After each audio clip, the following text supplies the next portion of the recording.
آج کل کے اگر ہم دور میں دیکھیں تو برداشت بہت کم ہو گئی ہے. چھوٹی چھوٹی بات پہ طلاقیں ہو رہی ہیں, چھوٹی چھوٹی بات پہ گھر اجڑ رہے ہیں. آپ اگر کوئی نصیحت کرنا چاہیں, کیا ایسے بنیادی چیزیں ہیں جس سے گھر بچ سکتے ہیں؟ اور جوائنٹ فیملی سسٹم کو بھی اگر ہم اس سے جوڑیں تو اس میں آپ کس حد تک کا باہر سمجھتے ہیں؟ کیا اس کی وجہ سے بھی کچھ گھر خراب ہو رہے ہیں؟ منظر خان پیچھے یہ ادھر پیچھے ایک کمرہ ہے جی, وہاں رہ رہا تھا. ٹھیک ہے. تو میں نے کہا آپ ان کو پہچانتے ہیں؟ تو اس کی تو چیخیں نکل گئیں, دوڑ یعنی میں خود ایسے رونے لگا کہ میری اپنی حالت ایسی ہو گئی. اس کا ایک یہاں نشان تھا, کوئی زخم لگا تھا اسے یہاں, تو وہ ایک گہرا نشان تھا یہاں. اچھا. تو اس کی بیوی نے وہ نشان دیکھا تو پھر اس نے اسے پہچانا. مولانا ویسے تو ساری اولاد ہی عزیز ہوتی ہے, اولاد کے بچے بھی عزیز ہوتے ہیں, لیکن آپ کا سب سے زیادہ پیار کس کے ساتھ ہے؟ سب سے زیادہ آپ کو تنگ کون کرتا ہے؟ حسن تو کرتا ہی ہے. وہ یوسف بھائی سے ڈسکشن اور تھی, وہ کہتے ہیں جب حسن بڑا ہوگا تب پتہ چلے گا کہ کون شخصیت ہے. ابھی تو وہ داڑھی بھی کھینچتا ہے, بال بھی کھینچتا ہے آپ کے. مجھے اور میری بیگم ہم دونوں کو ماں باپ کا پیار تو سب سے ہی ہوتا ہے. بالکل.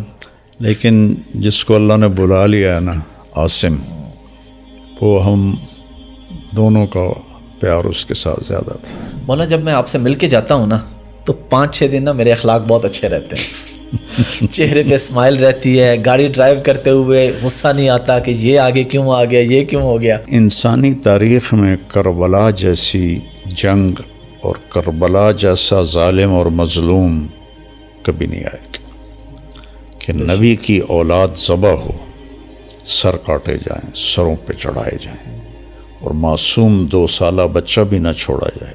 میری گزارش ہے ساری امت کو, اگر نہیں پڑھی جاتی تو ایک نماز پکڑ لیں کہ اے نہیں میں چھڑنی, ٹھیک ہے, اور ایک جمعہ عادت ڈالنے کے لیے. ٹھیک ہے. میں نے جس کو بھی یہ نسخہ بتایا وہ 5 وقت کا نمازی بن گیا. شادی آپ نے ایک ہی رکھی, آپ نے شادیاں نہیں کی. اس کی کیا وجہ ہے؟ ورنہ مال بھی ہو, شہرت ہو, خوبصورتی ہو تو اجازت بھی ہے اسلام میں. پھر مولانا طارق جمیل یہ مولانا ہوتا. اچھا.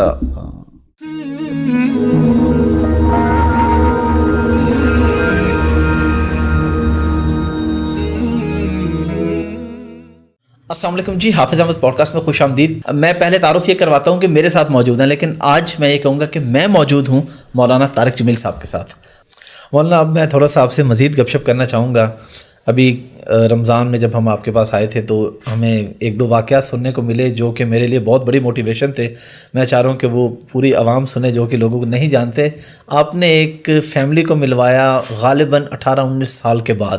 وہ ذرا واقعہ میں چاہتا ہوں آپ خود سنا دیں پبلک کو کہ وہ کون آدمی تھا, کہاں ملا آپ کو, آپ نے کیسے ان کو اکٹھا کیا اور کیا ان کا مسئلہ تھا. وہ ایسے ہے کہ مجھ سے ملنے کے لیے آتے رہتے ہیں لوگ جی. تو ایک شخص مجھے ملازم نے بتایا کہ باہر کھڑا ہے, آپ سے ملنا چاہتا ہے. میں باہر نکلا تو ایک پٹھان بھائی تھے اور 50+ تھے, ٹھیک, نیئر ٹو 60 تھے, سفید داڑھی تھی ان کی. تو وہ کہنے لگے جی میں 3 چلے لگانے گیا تھا تو میری واپسی ہو رہی ہے تو آپ سے دعا کروانے آیا ہوں. میں نے کہا کہاں کے ہو؟ کہا جی میں مردان کا ہوں اور میرے اوپر بہت قرضہ ہے, آپ دعا فرما دیں. تو میں نے پوچھا کتنا قرضہ ہے؟ کہنے لگا 1 کروڑ روپیہ ہے. تو اور میں چونکہ میرے ساتھ میرا پارٹنر تھا, اس نے میرے ساتھ دھوکہ کیا اور وہ مال لے کے افغانی تھا, وہ دوڑ گیا واپس افغانستان. تو سارا قرضہ میرے اوپر آ گیا. تو میں پھر بھاگ کے کراچی چلا گیا کیونکہ میں ادا نہیں کر سکتا تھا, اور ہمارے ملک میں قرضہ لینے والے وہ بہت سخت ہو جاتے ہیں. بہت ہی سخت ہو جاتا ہے. تو پھر میں کراچی چلا گیا. اب میں 14 سال کے بعد واپس آیا ہوں. مجھے نہیں پتا میرے بچے کس سال میں ہیں, کیسے ہیں. میں نے کہا کوئی آپ کا ٹیلی فونک رابطہ نہیں تھا؟ کوئی نہیں. کبھی کوئی خط لکھا؟ کہنے لگا کوئی نہیں. تو میں نے کہا اللہ کے بندے, کسی کا فون لے کر لیتے. کب مجھے میری بیوی کے پاس فون ہی نہیں تھا 14 سال پہلے. تو پھر میں نے بالکل رابطہ کاٹ دیا.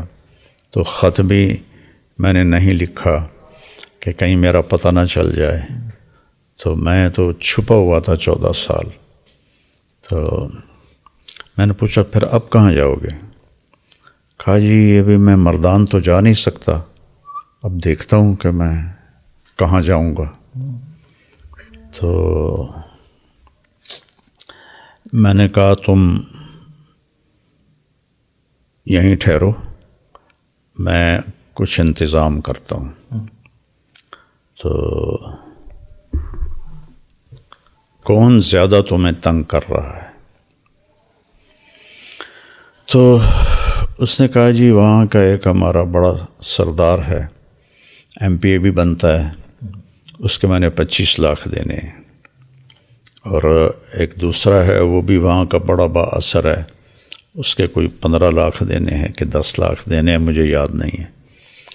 تو وہ اگر ادا ہو جائیں تو میں گھر جا سکتا ہوں. تو میں نے پھر کہیں سے, چونکہ وہ MP تھے تو مردان میں میرے جاننے والے تھے, تو میں نے وہاں سے ان کا فون نمبر لے کر ان سے رابطہ کیا. مجھے وہ جانتے تھے نام سے. جی. میں نے کہا جی اس کے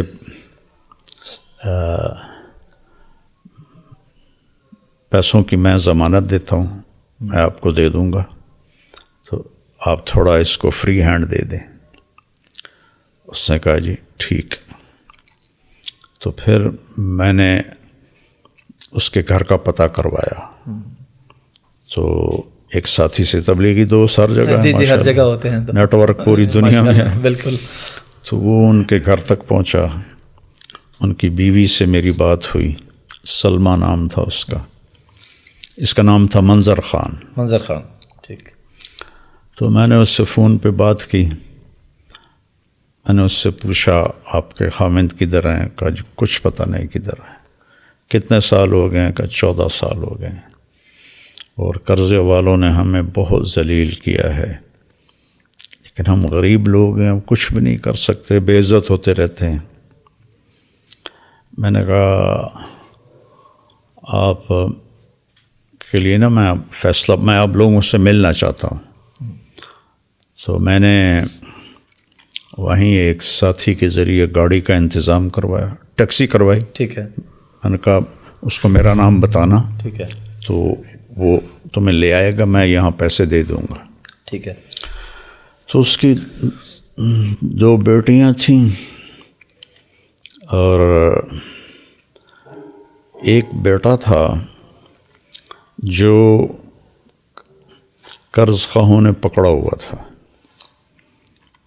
تو وہ تینوں آ گئیں. تو میں نے ان کو یہیں اسی لاؤنج میں بٹھایا. ٹھیک ہے. اور منظر خان پیچھے یہ ادھر پیچھے ایک کمرہ ہے, جی, وہاں رہ رہا تھا. ٹھیک ہے. تو میں نے اس کو اوپر بلایا. تو میں نے کہا آپ ان کو پہچانتے ہیں؟ تو اس کی تو چیخیں نکل گئیں, دوڑ. یعنی میں خود ایسے رونے لگا کہ میری اپنی حالت ایسی ہو گئی. تو اس اپنی چھوٹی بچی کو ایسے گلے سے لگا کے چیخیں ماری. نہ چھوٹی بیٹی نے پہچانا, نہ بڑی بیٹی نے پہچانا, نہ بیوی نے پہچانا کہ جب وہ گیا تھا جوان تھا, داڑھی نہیں تھی, اب اتنی بڑی داڑھی, وہ بھی سفید ہو گئی. تو وہ جو اس کے گلے لگی ہوئی تھی, میں اس کا دیکھ رہا تھا چہرے کا تاثر, تو وہ گھبراہٹ تھی. اور اس کے لیے تو اجنبی لگ رہا ہوگا. اجنبی لگ رہا تھا نا، اور اس کی چیخیں نہیں ختم ہو رہی تھیں. تو اس کا ایک یہاں نشان تھا، کوئی زخم لگا تھا اسے یہاں، تو وہ ایک گہرا نشان تھا یہاں. اچھا. تو اس کی بیوی نے وہ نشان دیکھا تو پھر اس نے اسے پہچانا. تو میں نے انہیں پھر یہاں رکھا 2 دن. ایم پی اے صاحب کو میں نے پیسے ٹرانسفر کیے 25 لاکھ، اور دوسرے کو 10 لاکھ تھے یا 15 لاکھ تھے، وہ ٹرانسفر کیے. تو انہوں نے کہا کہ آپ ان کو بھیج دیں، تو پھر وہ ان کو بھیج دیا. پھر اس کو پتہ نہیں، مجھے یاد نہیں ہے چونکہ کافی پرانی بات ہے، کہ وہ جو بیٹے کو پکڑا ہوا تھا کتنے پیسوں میں تھا، وہ پیسے دیے، وہ انہیں چھوڑا. تو اس طرح اللہ نے اس پوری فیملی کو ملایا. اور ماشاء اللہ. پھر کچھ عرصے بعد وہ آیا کہ مولانا ایک آدمی ہے، اس کے میں نے 10 لاکھ دینے ہیں. تو وہ کہہ رہا ہے اگر تم نے پیسے نہ دیے تو ہم تمہارے بیٹے کو اٹھا لیں گے. تو میں نے اس وقت اس کو 5 لاکھ دے دیے. میں نے کہا یہ لے جاؤ، ادا کرو. 1 مہینے بعد وہ پھر آیا روتا چیختا کہ انہوں نے میرے بیٹے کو اٹھا لیا ہے اور کہا ہے اگر جمعرات تک پیسے نہ دیے تو ہم اسے قتل کر دیں گے. تو پھر اسی وقت میں نے اس کو 5 لاکھ دیے، گاڑی میں بٹھا کے اس کو گھر بھیجا، اور اس نے وہ پیسے دیے، اپنے بیٹے کو چھڑایا. اس طرح وہ پورا خاندان دوبارہ رہنے کے قابل ہوا. پھر ہم نے اس کو کافی عرصہ یہاں اپنے ادارے میں چوکیدار رکھ لیا. کافی عرصہ چوکیدار رہا، پھر وہ واپس چلا گیا. تو یہ جو ابھی میں نے اس کو 5 لاکھ دیے ہیں، یہ رمضان سے پہلے کی بات ہے. تو اس کا بیٹا اللہ کے فضل سے واپس آ گیا، اور وہ اپنے وہاں گھر میں ہوتا ہے. جب بھی وہ کوئی ضرورت کا اظہار کرتے ہیں میں ان کو بھیج دیتا ہوں. الحمدللہ. مولانا اس پہ میں آپ سے یہ جاننا بھی چاہوں گا کہ آپ کے جو قریبی دوست ہیں وہ یہ بتاتے ہیں، آپ کے ایک دوست کے ساتھ ہم بیٹھے چند دن پہلے، انہوں نے کہا کہ جی میں مولانا کو بتاؤں آج میں نے 50 نفل پڑھے ہیں، 100 پڑھے ہیں. مولانا کہتے ہیں اللہ برکت دے. لیکن جب میں یہ بتاؤں کہ آج میں نے میاں بیوی میں کسی میں صلح کرائی ہے، صلح کی کوشش کرتے ہیں، تب مولانا صحیح شاباش دیتے ہیں. ہاں، تو اس کی کیا وجہ اور کیا فضیلت ہے اس کی، یہ صلح کروانے کی؟ اور ان معاملات میں آپ کا ماشاءاللہ بہت کردار ہے، کئی گھر جڑ گئے ہیں اس نسبت سے. اللہ تعالیٰ کو جس محبت کو دیکھ کے خوشی ہوتی ہے وہ میاں اور بیوی کی محبت، اور اللہ نے اس رشتے کو اپنی نشانی بتایا. جیسے کہ ان فی خلق السماوات والارض واختلاف اللیل والنہار لآیات لأولی الالباب. اسی طرح اللہ نے صرف اس ایک رشتے کو اپنی نشانی بتایا ہے کہ من آیات ہی، میری بہت بڑی نشانیوں میں ہے، ان خلق لکم من انفسکم ازواجا، میں نے تمہیں میاں بیوی کا رشتہ دیا، لتسکنوا الیہا، کہ تمہیں اس میں سکون ملے، اور کسی رشتے میں سکون نہیں فرمایا. وجعل بینکم مودۃ ورحمہ، اور محبت اور ہمدردی میں نے اس میں بھر دی. تو اللہ کو سب سے زیادہ خوشی ہوتی ہے جب خاوند اور بیوی میں محبت ہوتی، اور سب سے زیادہ اللہ کے ہاں ناپسندیدہ ہے خاوند اور بیوی کا جھگڑا. اور جھگڑے کے بعد اگر وہ آپس میں صلح کر لیں تو پچھلے دونوں کے گناہ معاف ہو جاتے ہیں. سبحان اللہ. اور شیطان کو سب سے زیادہ غصہ چڑھتا ہے میاں بیوی کے تعلق پر، محبت پر، اور سب سے زیادہ خوش ہوتا ہے جب میاں بیوی کی لڑائی ہو جائے. شیطان روزانہ اپنی اسمبلی لگاتا ہے سمندر کے اوپر، تو جتنے اس کے چیلے چانٹے ہیں جی وہ آ کر اس کو اپنی کارگزاری سناتے ہیں، ٹھیک ہے، یہ کیا، یہ کیا، یہ کیا. ٹھیک ہے. تو وہ ایسے ٹھنڈا رسپانس دیتا رہتا ہے، یہ چوری کروائی، قتل کروایا، زنا کروایا، شراب پلائی، کفر کروایا، وہ ایسے ایسے کرتا رہتا ہے. تو ایک لنگڑا سا شیطان کھڑے ہو کر کہتا ہے کہ حضور میں نے میاں بیوی کو لڑایا، تو ویسے اچھل پڑتا ہے اور کہتا ہے یہ ہے کرنے کا کام جو یہ کر کے آیا ہے، اور اسے بلاتا ہے، اسے جپھی ڈالتا ہے اور اسے اپنے پاس بٹھاتا ہے، اس کو اتنا پروٹوکول دیتا ہے کہ جب میاں بیوی میں لڑائی ہو جاتی ہے تو 2 خاندان تباہ ہو جاتے ہیں، شرابی کی شراب اس کی ذات تک، تو یہ ایسی بلا ہے کہ اس سے نسلیں ٹوٹ جاتی ہیں، قتل و غارت تک کی نوبتیں آ جاتی ہیں۔ اس لیے شیطان اس پہ بڑا خوش ہوتا ہے کہ لڑائی ہو گئی، بڑا رنجیدہ ہوتا ہے جب ان میں محبت ہوتی ہے۔ تو اسی پر میں نے اس پر عمل بھی بہت کیا اللہ کے فضل سے، بہت گھروں کو اللہ نے آباد کیا میرے ذریعے سے، چونکہ چھوٹی چھوٹی باتوں پہ ضدیں ہوتی ہیں، یا یہ جو اندر ہے نا 32 دانتوں میں، یہ تباہی لاتی ہے رشتوں کو توڑنے میں۔ تو اللہ کے نبی بھی خوش ہوتے تھے تو میں بھی خوش ہوتا ہوں۔ الحمدللہ۔ مولانا میاں بیوی کے حوالے سے ہم بات کر رہے ہیں تو میں اس موضوع کو لے کے چلنا چاہوں گا کہ آج کل کے اگر ہم دور میں دیکھیں تو برداشت بہت کم ہو گئی ہے، چھوٹی چھوٹی بات پہ طلاقیں ہو رہی ہیں، چھوٹی چھوٹی بات پہ گھر اجڑ رہے ہیں۔ آپ اگر کوئی نصیحت کرنا چاہیں، کیا ایسے بنیادی چیزیں ہیں جس سے گھر بچ سکتے ہیں؟ اور جوائنٹ فیملی سسٹم کو بھی اگر ہم اس سے جوڑیں تو اس میں آپ کس حد تک قباحت سمجھتے ہیں؟ کیا اس کی وجہ سے بھی کچھ گھر خراب ہو رہے ہیں؟ جوائنٹ فیملی سسٹم بہت اچھا تھا کسی زمانے میں، جب عزت اور احترام کے رشتے باقی تھے، اور ادب تھا، احترام تھا، تو اس وقت یہ بہت مفید تھا کہ ایک دوسرے کی ہیلپ ہو جاتی ہے کافی ساری۔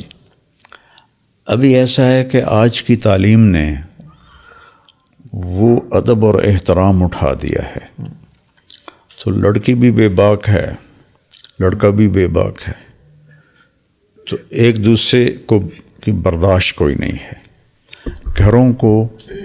گھروں کو بچانے کے لیے 2 چیزیں بنیادی ہیں، ایک زبان کا میٹھا بول اور ایک ناگواری پہ صبر کرنا۔ یہ 2 کام جس گھر میں ہوں گے وہ آباد ہو جائے گا۔ اور جہاں زبان تیز ہوگی، اگلے کی کڑوی برداشت نہیں ہوگی، صبر نہیں ہوگا، وہاں پھر طلاقیں ہی ہوں گی۔ کوئی کبھی طلاق کو جانتا بھی نہیں تھا، اب ہر چوتھے دن طلاق ہو رہی ہوتی ہے کہ برداشت کوئی نہیں، تربیت کوئی نہیں، ماں باپ کی ساری طاقت لگ رہی ہے کہ ڈگری مل جائے۔ اس کو تعلیم تو کہتے نہیں۔ تعلیم تو ہوتا ہے زندگی گزارنے کا طریقہ کیا ہونا چاہیے کہ جس سے زندگی خوشگوار گزرے۔ یہ علم غلط ہو گیا کہ پیسہ آئے گا، ڈگری آئے گی تو زندگی اچھی ہو جائے گی۔ ڈگریوں کے ساتھ تو زندگی اچھی نہیں ہوتی، زندگی تو اچھے اخلاق کے ساتھ ہوتی۔ مولانا جب آپ سفر میں ہوتے ہیں تو، کیونکہ میں آپ کے بارے میں کافی کچھ جانتا ہوں، جو چیزیں میں چاہ رہا ہوں کہ لوگوں تک پہنچیں، ایک خوشی کی بات ہے، اچھی چیز ہے کہ آپ جب فیول ڈلواتے ہیں کہیں سے بھی، ان کو ٹپ دینے کا کیا مقصد ہوتا ہے؟ عام طور پہ تو ریسٹورنٹ والوں کو ٹپ دی جاتی ہے، آپ ان کو بھی ٹپ دیتے ہیں؟ اس لیے دیتا ہوں کہ ان کو کوئی بھی نہیں دیتا۔ اللہ اکبر۔ تو وہ پکڑ کے دیکھنے لگ جاتے ہیں، جی اے جی تسی 1200 دیتا ہے۔ میں نے کہا بھئی 1000 مثال دے رہا ہوں، میں 1000 سے کم کبھی نہیں دیتا۔ اچھا ماشاء اللہ۔ ہاں، میں کہتا ہوں بھائی یہ 10,000 کا تیل ہے اور یہ 11واں جو 1000 ہے تمہارے لیے۔ ٹھیک ہے۔ تو وہ ایسے ہکے بکے حیران ہو کے دیکھتے رہ جاتے ہیں، اور کئی تو واپس کرنے لگتے ہیں، جی تسی فالتو دیتا۔ اچھا۔ تو چونکہ ان کو کوئی نہیں دیتا اس لیے میں ان کو دیتا ہوں۔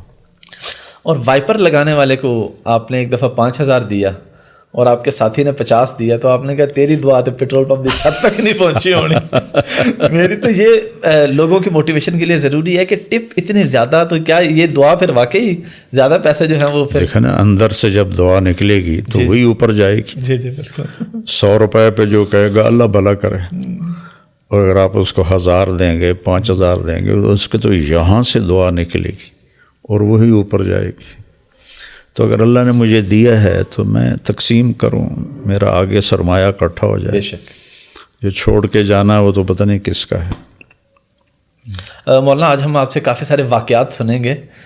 اپنے ماموں کا واقعہ سنا ہے, انگلینڈ والے ماموں کا, جو پہلے ملتے نہیں تھے اور پھر انہوں نے کہا جی آؤ جی ملو جی, اور پھر آپ کی مامی نے وہ جو بات کہی تھی یہ ملک, وہ میں چاہوں گا میں آپ کی زبان سے سننا چاہوں گا وہ پورا واقعہ کیا ہے. اور اس میں نوجوان نسل باہر جانا چاہ رہی ہے, میں چاہ رہا ہوں اس سے آپ جوڑیں. ہر بندہ چاہ رہا ہے جی میں باہر چلا جاؤں. میری والدہ کے ماموں زاد بھائی تھے جی. وہ 60s میں غربت تھی تو وہ دھکے کھاتے کھوتے چھپ چھپا کے انگلینڈ پہنچ گئے. ٹھیک ہے. یعنی لیگلی نہیں گئے ویسے, اس وقت بہت لوگ گئے تھے اس طرح, بحری جہازوں پہ جاتے تھے. اور تب تو 80 تک تو ویزا بھی نہیں تھا, تو میں 82 میں گیا ہوں بغیر ویزے کے. اچھا. ہاں, پھر 83 میں گیا ہوں, کوئی ویزا نہیں, آن ارائیول اسٹیمپ ہوتی تھی. یہ تو ہمارے اپنوں کی مہربانی کی وجہ سے پابندیاں بڑھ گئیں. تو وہاں اللہ تعالیٰ نے ان پہ کرم کیا, وہ بہت مالدار ہو گئے اور بہت بڑے کاروباری بن گئے. تو میں سب سے پہلے 82 میں گیا تھا چلے کے لیے. تو وہ ہیلی فیکس میں رہتے تھے, تو میں ان کے قریبی ڈیوزبری قریب ہے. تو میں نے کہا ماموں جی آپ تھوڑا تشریف لائیں. تو کہتے پتر میں نے ویل کوئی نہیں, پتر میں نے ویل کوئی نہیں. تو یہ ان کا جملہ میں نے ہر دفعہ سنا. میں جب بھی جاتا تھا ان کو ملتا تھا اور وہ کہتے تھے میں نے ویل کوئی نہیں.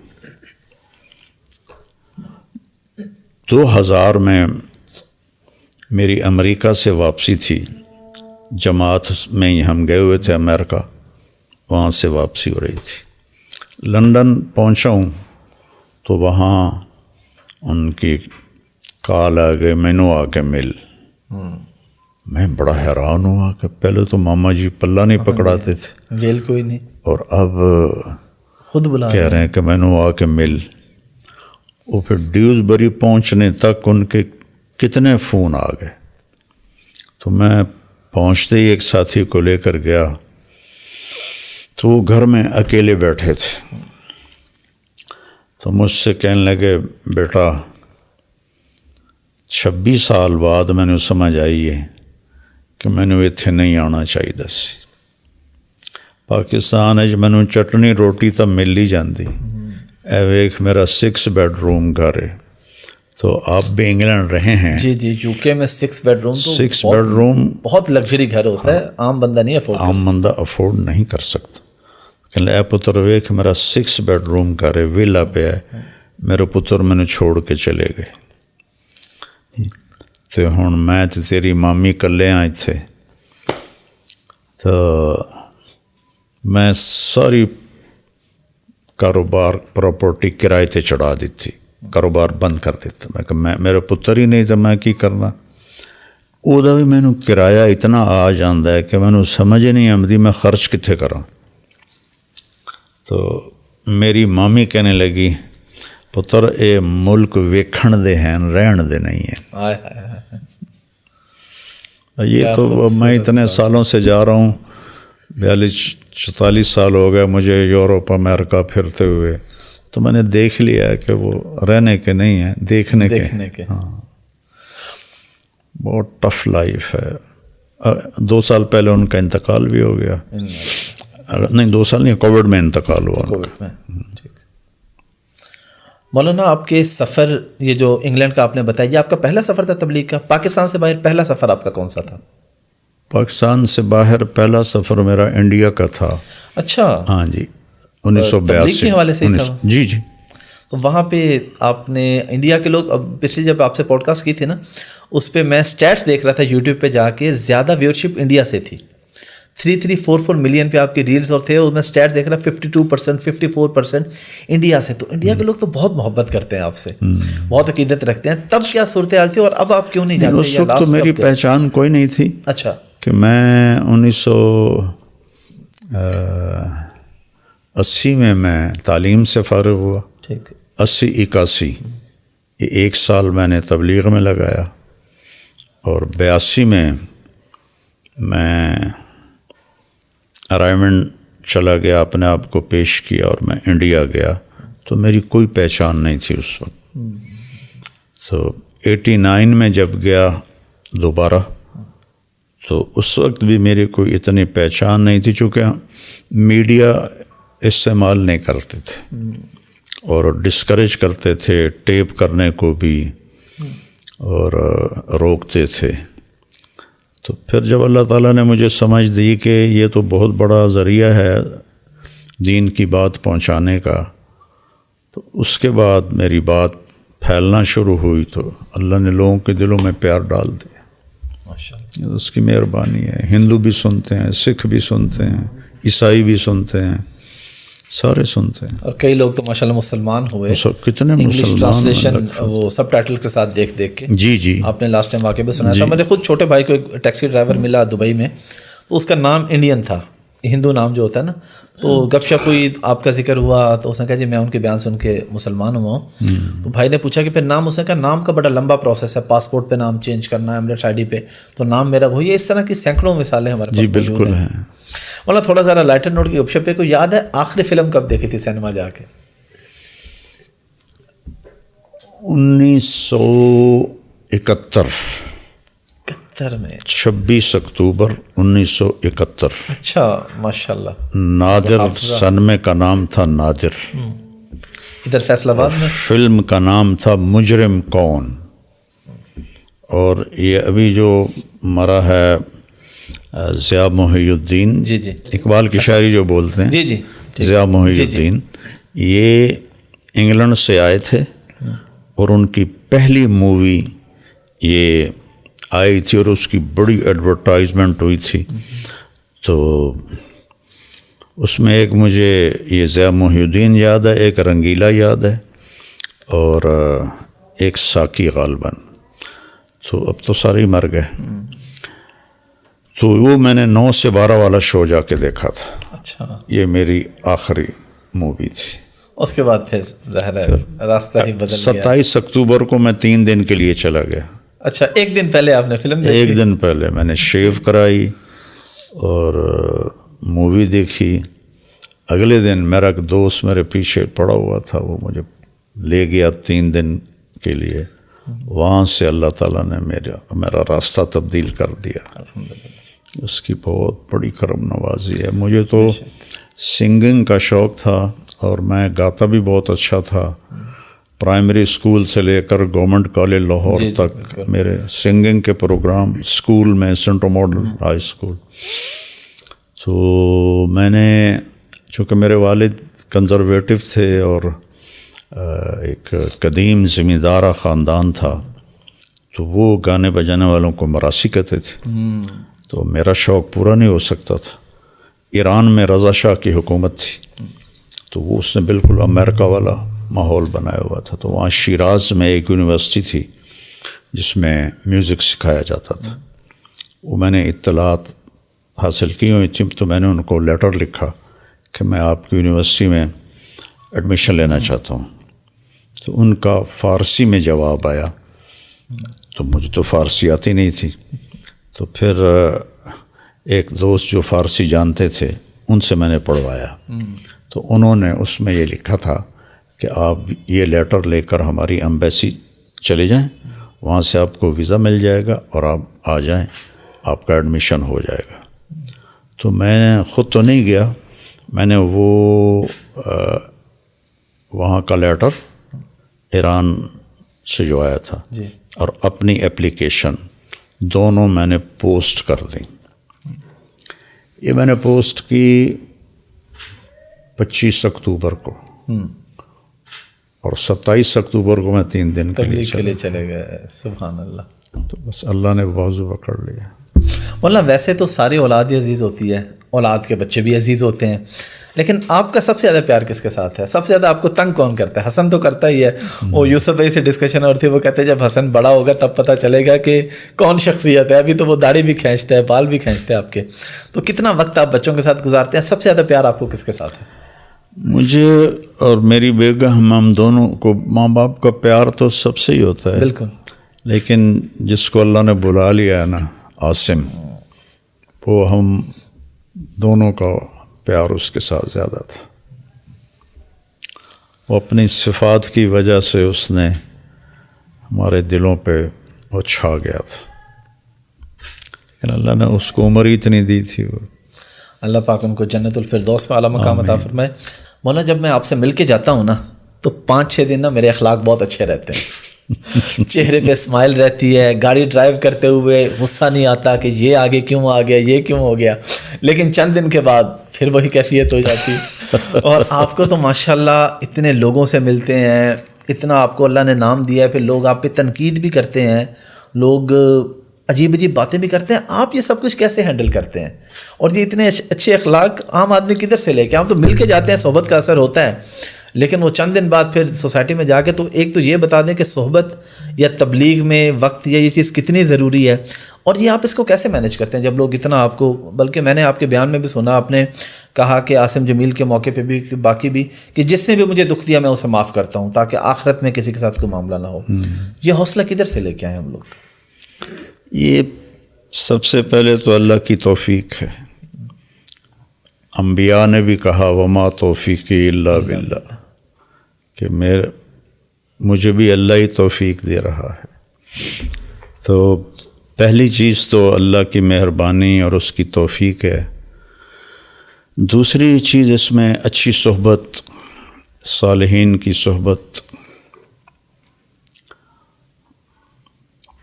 چونکہ یہ اسلام کا سب سے مشکل چیپٹر ہے اچھے اخلاق، سب سے مشکل. عبادات کی آیات قرآن میں 130 ہیں اور اچھے اخلاق کی آیات 1508 ہیں. اللہ اکبر. تو آپ ریشو نکال لیں، 130 1508 1508، اور ٹوٹل قرآن کے آیات 6200 سم تھنگ ہیں. کوئی زیادہ بتاتا ہے، کوئی کم بتاتا ہے. تو 6200 میں 1500 تقریباً 30% بن جاتا ہے پورے قرآن کا. تو یہ مشکل ترین چیپٹر ہے، چونکہ اس کے لیے اپنے آپ سے لڑنا پڑتا ہے. نماز پڑھنے کے لیے تھوڑی سی لڑائی ہوتی ہے اپنے آپ سے، لیکن کوئی ناگواری نہیں ہوتی. سستی سے لڑنا ہوتا ہے. روزے میں بھی سستی سے لڑنا ہوتا ہے. باقی جتنی عبادات ہیں ان میں کوئی آگے آپ کے ایسی قوت نہیں ہے جو آپ کو ڈسٹرب کرے، سوائے آپ کی اپنی سستی کاہلی کی. اچھے اخلاق میں آپ کو اگلے کی بدتمیزی کو برداشت کرنا ہوتا ہے. تو اس وقت پھر ہر آدمی ہائپر ہو جاتا ہے، اور وہی وقت ہوتا ہے اپنے آپ کو کنٹرول کرنے کا. تو وہ پھر کنٹرول ہوتا نہیں. اس کے لیے صحبت بڑی ضروری ہے. صرف علم کافی نہیں ہے. اللہ نے مجھے بڑے اکابر کی صحبت نصیب فرمائی. میں نے ان سے بہت کچھ سیکھا، چونکہ یہ جو سبق ہے نا، یہ صرف پڑھنے سے نہیں آتا، یہ ساتھ رہنے سے، دیکھنے سے آتا ہے. اور میں نے اپنے بچوں پر ان کے بچپن سے یہ محنت کی کہ بیٹا اپنے اخلاق بناؤ. چونکہ ہمارا اللہ کا شکر ہے قدیمی زمیندارہ سٹائل ہے، نوکر چاکر اور گالم گلوچ عام ہے، زمینداروں میں کیا سب میں ہے. تو اللہ تعالیٰ نے فضل فرمایا، سارے بچے بڑے اچھے اخلاق والے براٹ اپ ہوئے. ان 5 میں عاصم سب سے نمبر 1 تھا، اچھے اخلاق سب سے نمبر 1 تھا. تو ایک حدیث میں آتا ہے کہ سب سے زیادہ وزنی عمل قیامت کے دن ترازو میں اچھے اخلاق ہوں گے. ان اثقل شیء فی میزان المومن حسن الاخلاق. کیوں؟ جہاد کتنا مشکل کام، تو یہ کیوں وزنی ہے کہ یہ طبیعت پہ سب سے زیادہ بوجھ ڈالتا ہے، آپ ایسے کٹ کے رہ جاتا. اور مولانا اخلاق کے اندر تو کئی لوگوں کو ہم نے دیکھا ہے کہ وہ کہتے ہیں جی میرا ٹیمپر بڑی جلدی لوز کر جاتا ہوں یہ وہ، لیکن وہ ٹیمپر میں فرق ہوتا ہے. تگڑے آدمی کے سامنے ٹیمپر جو ہے وہ کنٹرول ہو جاتا ہے، غریب کے سامنے. لیکن عاصم بھائی کی جو ماشاءاللہ ہم نے خوبیاں دیکھی تھی کہ وہ جو ایک دیوانہ تھا ان کے ساتھ، اور غریب کے ساتھ تو اصل اخلاق اپنے سے کمزور کے ساتھ ہے. اس لیے تو میں کہہ رہا ہوں کہ وہ سب سے آگے تھا. اور پھر آپ نے فرمایا کہ قیامت کے دن میرے سب سے زیادہ قریب وہ ہوں گے جن کے اخلاق اچھے ہیں. سبحان اللہ. اور فرمایا سب سے اعلیٰ درجے کا مسلمان وہ ہے جس کے اخلاق اچھے ہیں. پھر ایک صحابی نے عرض کیا، ہماری محلے دار ہے، وہ بہت عبادت کرتی ہے، روزے بھی رکھتی ہے مسلسل، نوافل بھی پڑھتی ہے مسلسل، لیکن اس کی زبان میں بڑی سختی ہے. آپ نے فرمایا جہنم میں جائے گی. اور پھر انہوں نے کہا ایک اور محلے دار خاتون ہیں جو سوائے فرائض کے ہم نے ان کو کوئی ایسی عبادت کرتے نہیں دیکھا، لیکن ان کا بول بہت میٹھا ہے. آپ نے فرمایا وہ جنت میں جائے گی. اور تیسری بات یہ ہے کہ جو چیز مارکیٹ میں کم ہوتی ہے تو یہ مارکیٹ کا قانون ہے کہ اس کی قیمت اپ ہونا شروع ہو جاتی، اس کے لیے مارکیٹنگ نہیں کرنی پڑتی. بالکل. اور اس کے لیے کسی کمپیٹیٹر کا بھی خوف نہیں ہوتا. ٹھیک ہے نا؟ بالکل. منہ مانگی قیمت لیتا ہے جس کے پاس ہوتی ہے. اچھے اخلاق انسانی منڈی میں تقریباً ناپید ہیں، تو جو ان کو اپنائے گا آج کے دور میں بہت اونچی اڑان اڑے گا.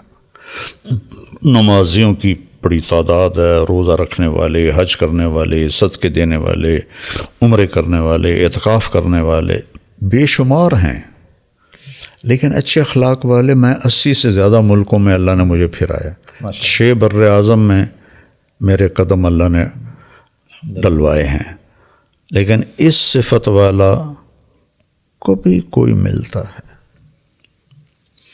تو لہٰذا پہلے ہی اس کی قیمت بہت تھی، اب اور بھی زیادہ ہوگی. سعید انور اور محمد یوسف آئے میرے پاس کہ ہماری طاقت تو لگ گئی ہے کرکٹ میں، تو کوئی جنت کا شارٹ کٹ بتاؤ. تو میں نے کہا اپنے اخلاق اچھے کرو. کہ نہیں کوئی اور بتاؤ، یہ بہت مشکل ہے.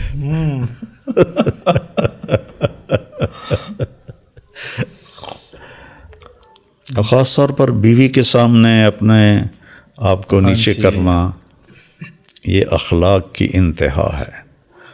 اولاد کے سامنے، ماں باپ کے آگے تو ایک احترام کا رشتہ ہوتا ہے. جی. آج کل تو وہ بھی بہت کم ہو گیا ہے، لیکن پھر بھی ہوتا ہے. لیکن بیوی کے ساتھ اس لیے آپ نے فرمایا سب سے اعلیٰ درجے کا مسلمان وہ ہے جس کے بیوی کے ساتھ اخلاق اچھا. اور پھر آپ نے فرمایا کہ میرے اخلاق اپنی بیویوں کے ساتھ سب سے زیادہ اچھا. تو آپ نے فرمایا جو جھگڑا چھوڑ دے چاہے حق پہ ہو، میں اسے جنت کے کنارے پر محل لے کر دوں گا. جو جھوٹ چھوڑ دے چاہے مذاقہ نہیں ہو تو اسے جنت کے سینٹر میں گھر لے کر دوں گا. اور جو اخلاق اچھے کر لے اسے جنت الفردوس میں محل لے کر دوں گا. سبحان اللہ. کہ یہ اوکھی چڑھائی ہے. آپ کے ٹیم ممبر اور آپ کے قریب کے جو لوگ ہیں وہ یہ کہتے ہیں کہ اگر آپ چاہتے ہیں نا مولانا آپ کے ساتھ اچھا کریں تو آپ مولانا کے ساتھ برا کریں. یہ اس طرح کی تو بہت سی مثالیں کیونکہ میں ذاتی طور پہ جانتا ہوں. تو یہ اس حوالے سے میں آپ کے بچوں کا بھی، ایون آپ کے ٹیم ممبرس کے بھی میں اکثر جگہ پہ ذکر کرتا ہوں کہ میں نے واقعی آپ کے آس پاس کے لوگوں کے جو اخلاق دیکھے ہیں نا، میں یقیناً عام لوگوں کی طرح جس طرح سارے لوگ آپ سے محبت کرتے ہیں، پسند کرتے ہیں، میری بھی آپ سے ایک عقیدت ہے. میری آپ سے زیادہ عقیدت بڑھی جب میں نے آپ کے آس پاس کے لوگوں کو دیکھا. اچھا. تب میری عقیدت اور بڑھ گئی. اچھا. کہا یار یہ کچھ ہے یہ واقعی, کیونکہ جو آپ کے ساتھ سفر کرتے ہیں, ساتھ رہتے ہیں, ان کو تو سب پتہ چل جاتا ہے نا جو ساتھ رہتے ہیں. بلکہ آپ کے وہ کہتے ہیں کہ مولانا صاحب ملازموں کو خراب کر دیتے ہیں, پھر ہم بڑی مشکل سے مینیج کرتے ہیں, روٹیٹ کرتے رہتے ہیں ڈرائیورز اور یہ وہ, کہ جو ساتھ ہوتے ہیں مولانا کو ان کی فکر ہوتی ہے, ہم نے ان کو رکھا ہو کہ آپ مولانا کی فکر کریں اور مجھے ان کی فکر پڑ جاتی ہے, اس لیے میرا ڈرائیور بدلتے رہتے ہیں. جی مجھے بتایا انہوں نے کہ تبدیلی کرتے رہتے ہیں. تو مولانا آپ کو چائے بہت پسند ہے, اور چائے پہلے کافی عرصہ آپ خود بناتے رہے ہیں, سفر میں بھی ایون جو چائے کو, تو اس کی کیا وجہ ہے؟ کسی اور کے ہاتھ کی بنی ہوئی چائے؟ نہیں, میں نے یہاں اپنے ملازموں کو سکھا دیا ہے گھر میں, تو وہ ویسی بناتے ہیں جیسی مجھے پسند ہے. اور جب میں سفر میں ہوتا ہوں تو ایک دو خادم ایسے ہیں جن کو میں نے وہ سکھا دیا ہے, لیکن کبھی میں خود بھی شوقیہ جا کے بناتا ہوں چائے. اور ہمارے تقریباً سارے کچن کے ملازمین کو اس کا طریقہ آ گیا. اچھا, آپ کی جو فیوریٹ چائے ہے اس کا, ماشاء اللہ. مولانا بس آخری ایک دو چیزیں, نماز کے حوالے سے بڑی سستی ہوتی ہے کئی لوگوں کے اندر, وہ کہتے ہیں یار بڑا مشکل ہے, نہیں پڑھی جاتی. کوئی ایسا فارمولہ, کوئی ایسا طریقہ کہ انسان نماز کی طرف لگ جائے, نماز کی عادت پڑ جائے؟ تھوڑا سا نماز کی اہمیت پہ میں چاہوں گا آپ روشنی ڈال دیں, کتنی ضروری ہے, اور کیا طریقہ ہے کہ ہم لوگ نمازی بن جائیں؟ دیکھیں, نماز کا ذکر قرآن میں 700 دفعہ آیا ہے. لفظ صلاۃ تو 67 دفعہ ہے, لفظ صلاۃ 67 دفعہ. ٹھیک ہے. لیکن نماز کا ذکر اور الفاظ کے ساتھ اگر ملایا جائے تو 700 دفعہ بنتا ہے. تو اتنا بڑا شہنشاہ 700 دفعہ ریمائنڈر دے اور پھر کوئی نہ پڑھے تو کتنا اس کے لیے وبال ہے. ہم نوکر کو بلائیں اور تھوڑا لیٹ ہو جائے تو ہمارا پارا چڑھ جاتا ہے. اور اللہ کے نبی کی آخری وصیت تھی کہ دین 2 چیزوں کا نام ہے, عبادات اور اخلاق. تو میرے نبی نے الصلاۃ وما ملکت ایمانکم, نماز نہ چھوڑنا اور نوکروں سے اچھا سلوک کرنا. یہ 2 لفظ آپ دہرا رہے تھے. پھر جب اور کمزور ہو گئی آواز تو الصلاۃ الصلاۃ الصلاۃ, نماز نہ چھوڑنا, نماز نہ چھوڑنا, نماز نہ چھوڑنا. اس کی اہمیت کے لیے میرے پاس کربلا سے بڑی مثال کوئی نہیں ہے کہ جنگیں بہت ہوئیں. پہلی جنگ قابیل حابیل کی ہو گئی, لیکن انسانی تاریخ میں کربلا جیسی جنگ اور کربلا جیسا ظالم اور مظلوم کبھی نہیں آئے گا کہ نبی کی اولاد ذبح ہو, سر کاٹے جائیں, سروں پہ چڑھائے جائیں, اور معصوم 2 سالہ بچہ بھی نہ چھوڑا جائے. اور یہ وہ ہیں جن کو جنت نہیں ملی, جنت کی سرداری ملی ہے. اللہ کہ سیدہ شباب اہل الجنت الحسن والحسین. اور جب حسن پیدا ہوئے تو آپ نے حضرت علی سے پوچھا کیا نام رکھا ہے؟ کہنے لگے حرب, جنگجو. آپ کہا نہیں, حسن. جب حسین پیدا ہوئے تو آپ نے پوچھا کیا نام رکھا ہے؟ کہا حرب. کا نہیں, حسین. پھر آپ نے فرمایا کہ یہ 2 نام آج تک آدم کی اولاد کو نہیں عطا ہوئے, یہ نام اللہ نے میرے بچوں کے لیے رکھے ہوئے تھے. کتنی بڑی فضیلت ہے جی.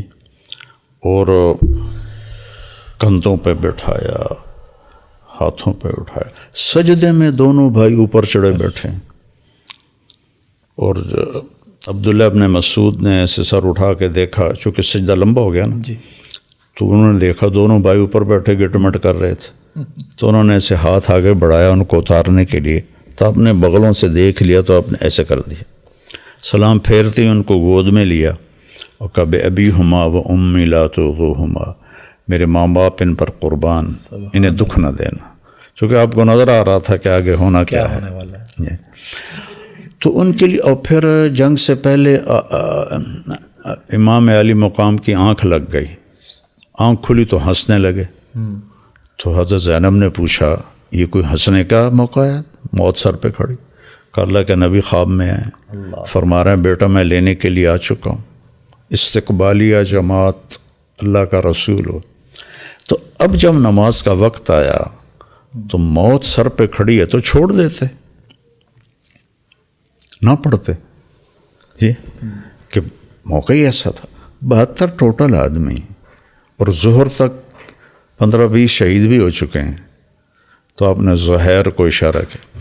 آپ کے 3 جھنڈے تھے، رائٹ سائڈ پہ زہیر بن القین، لیفٹ پر حبیب بن مظاہر، اور درمیان میں عباس جو علمدار کے نام سے مشہور ہیں، آپ کے بھائی. تو آپ نے زہیر کو اشارہ کیا کہ شمر سے کہو نماز پڑھنا دے. اللہ اکبر. اس سے بڑی مثال نماز کی اہمیت کی میں کیا پیش کروں. بے شک. تو زہیر نے آگے بڑھ کر شمر سے کہا کہ تھوڑی دیر جنگ روکو، ہم نماز پڑھنا چاہتے. انہوں نے کہا ہم جنگ نہیں روکیں گے. تو ان میں سے ایک کا نام تھا عمران، وہ جو نہیں، حسین بن نمیر. ٹھیک. حسین سین سے نہیں، سواد سے. سواد سے. ٹھیک ہے. اس نے کہا تمہاری تو نماز ہی نہیں ہوتی. تو اس نے کہا لعنت ہے تم پر، تمہاری نسلوں پر، آل رسول کی نہیں ہوتی اور تمہاری ہوتی ہو جاتی. تو انہوں نے آ کر عرض کیا جی جنگ تو نہیں روکے گی. کہا ٹھیک ہے، آدھے جنگ کرو آدھے نماز پڑھو. جب وہ نماز سے فارغ ہو، اب تم جنگ کرو، دوسرے نماز پڑھیں، اور عصر سے پہلے سارے شہید ہو گئے. تو لہٰذا ساڈا پیر سانو چھڑا لوے گا، مولا علی سانو چھڑا لوے گا، یہ سب ڈھکوسلے ہیں. نماز کے بغیر تو دین قبول ہی نہیں. اگر گنجائش ہوتی تو بس یہ ایک اس موقع پہ ہوتی مثال ہے کہ یہاں مس کی جا سکتی تھی، نہیں کی تو مطلب ہے کوئی گنجائش نہیں ہے. پہلا حساب ہی نماز کا ہے. عبادات میں، معاملات میں پہلا حساب قاتل مقتول کا ہوگا. مقتول اپنا کٹا ہوا سر ہاتھ میں لے کے آئے گا ایسے، اور قاتل کے گریبان پہ ہاتھ ہوگا، اور اس کو کہے گا یا اللہ اس سے پوچھ اس نے مجھے کیوں قتل کیا. تو کوئی پناہ نہیں ملے گی اس کو. 2 آدمیوں کو سب سے شدید عذاب ہونے والا ہے. ایک جس نے بے گناہ مسلمان کو قتل کیا، ایک جو سود کھاتا کھاتا مر گیا. اور عبادات میں سب سے پہلے نماز کا حساب ہوگا. تو اس لیے میری گزارش ہے ساری امت کو، اگر نہیں پڑھی جاتی تو ایک نماز پکڑ لیں کہ اے نہیں میں چھڑنی. ٹھیک ہے. اور ایک جمعہ عادت ڈالنے کے لیے. عادت ڈالنے کے لیے. ٹھیک ہے. میں نے جس کو بھی یہ نسخہ بتایا وہ 5 وقت کا نمازی بن گیا. ماشاءاللہ مجھے اس بات کا پتہ تھا، اس لیے میں نے چاہا تھا کہ کیمرے کے سامنے لوگوں تک یہ بات پہنچے. مولانا بس ازراہ مذاق ایک آخری سوال، تھوڑا ہنسی مذاق کا، پھر کلوزنگ. ماشاءاللہ آپ زمیندار ہیں، اللہ نے حسن بھی دیا، مال دولت ہر چیز. شادی آپ نے ایک ہی رکھی. شادی آپ نے ایک ہی رکھی، آپ نے شادیاں نہیں کی. اس کی کیا وجہ ہے؟ ورنہ مال بھی ہو، شہرت ہو، خوبصورتی ہو تو اجازت بھی ہے اسلام میں. پھر مولانا طارق جمیل یہ مولانا ہوتا. اچھا. چونکہ میں نے تو یکسو ہو کر اپنی طاقت کو اگر لگانا ہے تو پھر مجھے اس قربانی دینی پڑے گی. مجھے تو یہ کوئی 4-5 سال پہلے تک خود لڑکیاں فون کر کے کہتی تھی آپ سے شادی کرنی. اچھا اس عمر تک یعنی ماشاءاللہ 65 پلس آپ تب، ابھی آپ 70 ہیں ماشاءاللہ. تو شادی کے دوسرے تیسرے سال ہی مجھے آفریں ہونے لگی. تو میں اگر اس میں کوئی حرام نہیں ہے جی جی، لیکن اگر میں اس میں لگ جاتا تو پھر 4 بیویاں ہیں تو پھر 20 بچے بھی ہوتے جی. تو پھر یہ تبلیغ کا کام تو نہ ہوتا. اور میری بیوی نے جو وفا کی میرے ساتھ، اور میری سخت ترین زندگی تھی مشقتوں سے بھری ہوئی، جن کو میں نے خود اپنے اوپر طاری کیا ہوا تھا،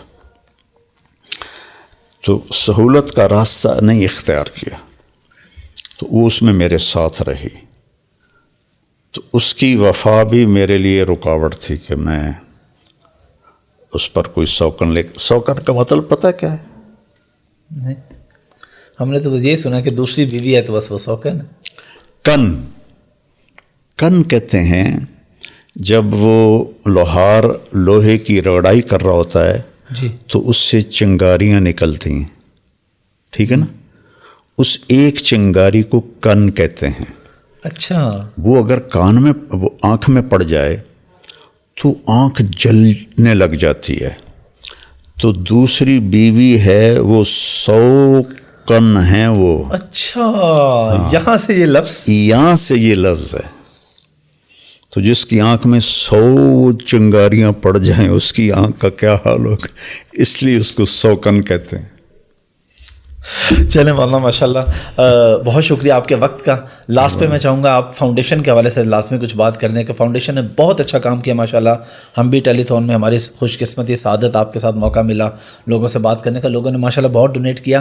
ابھی کتنی اور ضرورت ہے؟ یہ کام کہاں تک پہنچنے والا ہے؟ اس کی کوئی انتہائی نہیں، یہ تو ہم رخصت ہو جائیں گے، اس کے تقاضے تو بڑھتے ہی جائیں گے، اور اللہ کرے بڑھتے رہیں، میری موت کے بعد بھی چلتے رہیں۔ اللہ تعالیٰ آپ کو بھی لمبی زندگی دے مولانا۔ لاسٹ پہ آپ پبلک کو کوئی میسیج دینا چاہیں تو پلیز۔ اپنے دلوں کو نفرت سے پاک کر لیں، سبحان اللہ، سب سے محبت کریں، مر جانا ہے، کیا جھگڑے، کیا لڑائیاں، مٹی ہو جانا ہے، تو اپنے دل میں سب کی محبت بسا لیں، تو اللہ کی قسم سب سے زیادہ سکھی وہ ہوگا جو اپنے دل کو نفرت سے پاک کرے گا۔ ہر وقت آگ میں جلنے والا وہ ہوتا ہے جس کے اندر میں کسی کی نفرت لاوا بن کے ابل رہی ہو۔ تو میرے نبی نے بھی فرمایا کہ محبت اسلام کا سب سے بڑا عمل ہے۔ تو میرا ملک نفرتوں سے بھر گیا ہے، مذہبی نفرتیں، سیاسی نفرتیں، قومی نفرتیں، جہالت کی نفرتیں۔ یہ میں تو سوشل میڈیا دیکھ ہی نہیں سکتا، میرے سر میں درد ہوتا ہے، لیکن ایسے کبھی سرچ کرتے ہوئے وہ ہیڈنگ پہ نظر پڑتی ہے تو مناظرے ہو رہے ہیں۔ آج کے دور میں رفع یدین پہ مناظرے ہو رہے ہیں، 20 تراویح 8 تراویح پہ مناظرے ہو رہے ہیں، اور سورۃ فاتحہ پڑھنی کہ نہیں پڑھنی اس پہ مناظرے ہو رہے ہیں، اور ایک دوسرے کے ساتھ ایسے ان کی آنکھوں سے آگ نکل رہی ہوتی۔ یہ پاگل لوگ ہیں، نادان لوگ ہیں۔ ہماری نسل ایتھیسٹ بن رہی ہے، اسلام سے نکل رہی، اور یہ ایک دوسرے پر فتوے لگا رہے ہیں، اور یہ تو کوئی مسائل بھی نہیں ہے، جو کوئی مسائل بھی نہیں ہے۔ رفع یدین کرنے والے بھی جنت میں جائیں گے، نہ کرنے والے بھی جنت میں جائیں گے اگر وہ باقی کے گناہوں سے بچے ہوئے ہیں۔ تو بہت گراوٹ ہے۔ میں پوری دنیا پھرا ہوں، 80 ملک، پوری دنیا ہی سمجھ لیں۔ جی ماشاءاللہ، واللہ میں نے کہیں ایسی مذہبی نفرت نہیں دیکھی جیسی میں نے بر صغیر میں دیکھی ہے۔ بنگلہ دیش کو نکال کے وہاں نہیں ہے، اچھا وہاں نہیں ہے، لیکن یہ انڈیا اور پاکستان ڈوبے ہوئے ہیں نفرت، اپنے دل سے نکال دیں۔ مہربان رب سے واسطہ ہے، پتہ نہیں کس بات پہ خوش ہو جائے۔ ایک بدو نے آ کر پوچھا، یا رسول اللہ حساب کون لے گا؟ آپ نے کہا اللہ۔ کہنے لگا موجاں، عربی کا لفظ بخن، موجاں ہی ہو گئیں موجاں۔ آپ نے کہا کس بات پہ کہہ رہے ہو؟ کہ ان الکریم اذا قدر عفا، سخی بادشاہ پکڑ بھی لے تو چھوڑ دیتا ہے سخاوت کی وجہ سے۔ بہت شکریہ مولانا۔